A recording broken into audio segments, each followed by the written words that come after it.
Alright, I'm going to show you two different ways to add 1 1/3 plus 2 3/5. First, I'm going to start off with a common misconception. Common misconception in 5th grade, I get students that just want to add everything together. So they're going to take 1 1/3 plus 2 3/5, and they're going to say 1 plus 2 is 3, 1 plus 3 is 4, 3 plus 5 is 8, and they're going to get an answer of 3 4/8. I want to show you why that answer is not reasonable, just using number sense. If I'm going to take 1 plus 2 is 3 is reasonable and correct. But when we look at fractions, 3/5 is larger than a half. If I'm going to take something larger than a half and add more to it, like 1/3, then how is our answer actually going to shrink down to 4/8? It doesn't make sense. It's not reasonable. So, alarm bells should be going off just that fact that, that doesn't make sense. There's something off here. So I'm going to show you what we need to do. When we add two mixed numbers like this, and the denominator is not the same number, and what that's saying is these pieces, these thirds, are bigger than these pieces here, the fifths. This would be like adding quarts to cups, or something like that. So something that's larger to something smaller. So if you say like 5 quarts plus 2 cups is 7 quarts cups, it doesn't make sense, neither with this here. So we need to find common denominators. So one way to show you is that we can add these together keeping them mixed numbers. So I like to write it like this: 1 1/3 plus 2 3/5. So we can keep them just how it's written. We could do 1 plus 2 is 3. And now we got to look at this and say, okay, 1/3 and 3/5. Where can I find a commonality there?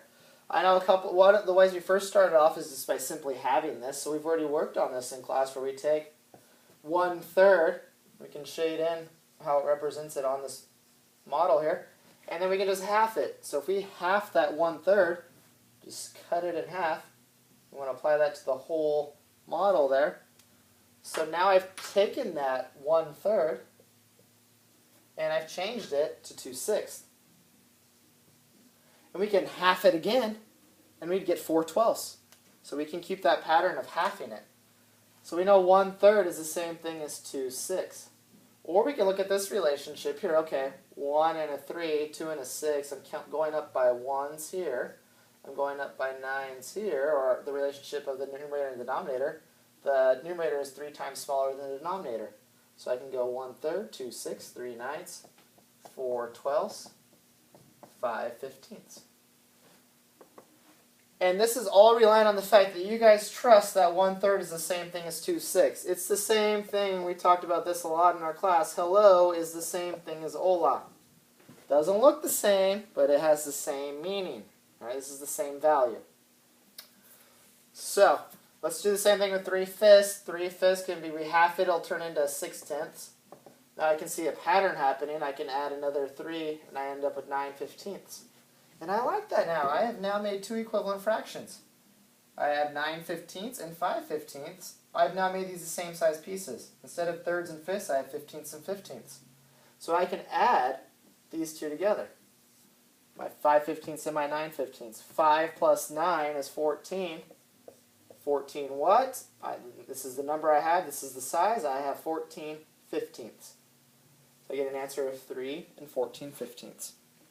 That's one way of solving this. I said I was going to show you two different ways. So another way would be to take 1 1/3. So I start off with my 1 1/3. And then I have my problem 2 3/5.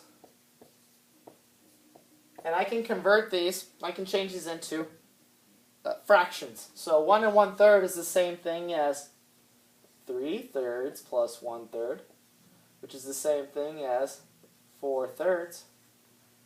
And I can add that to 2 whole is the same thing as 5/5 plus 5/5 plus my 3/5.